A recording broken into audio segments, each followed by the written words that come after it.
Dizer que um corpo está realizando um movimento circular uniforme, naturalmente é dizer que ele está se movimentando numa trajetória circular, com a forma de uma circunferência, com velocidades angular e linear constantes. Dizer que a velocidade angular é constante é dizer que em tempos iguais o corpo sempre vai descrever o mesmo ângulo central, né? E dizer que a velocidade linear é constante é dizer que em tempos iguais ele sempre vai percorrer a mesma distância sobre a circunferência. Então, o movimento é circular e uniforme nessas condições, tá? Quando o corpo ele está em movimento circular uniforme, naturalmente ele sempre vai gastar o mesmo tempo para dar uma volta. Esse tempo a gente chama de período, tá? E quando o corpo está em movimento circular e uniforme, ele sempre dá uma certa quantidade de voltas na unidade de tempo.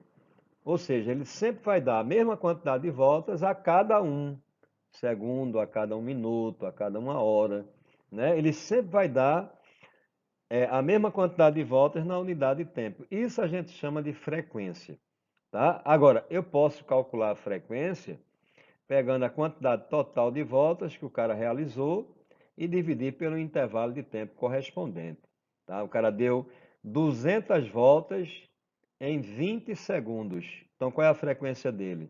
200 sobre 20, que é igual a 10.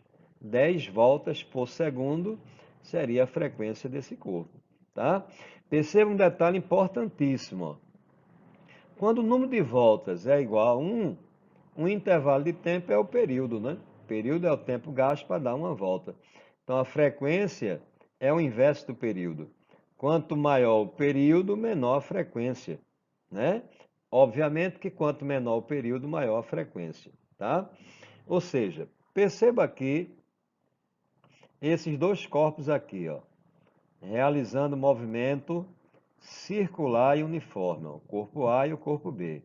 Perceba que o corpo A ele é mais lento. Significa dizer, ó, ele gasta um tempo maior para dar uma volta, né? Então o corpo A ele tem um período maior.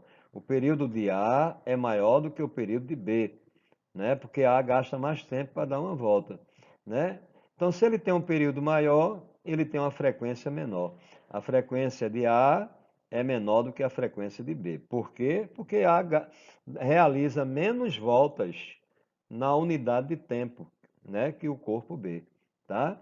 Então, por exemplo, enquanto o corpo B realiza 2 voltas, eu estou apenas chutando aqui valores, o corpo A só realiza uma, né, porque ele é mais lento, então ele tem um período maior, uma frequência menor, tá bom?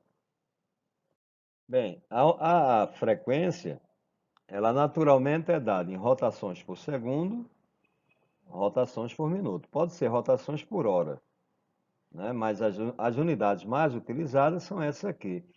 Aí, rotações por segundo, a gente chama de Hertz. Isso é a unidade de frequência no sistema internacional. Rotações por minuto a gente chama de RPM, né? Bem, um Hertz corresponde a uma rotação por segundo. Mas observe, um segundo é 1 sobre 60 do minuto, né? Então, isso aqui é 1 sobre 60 do minuto. A gente sabe que esse 60 ele sobe multiplicando, né?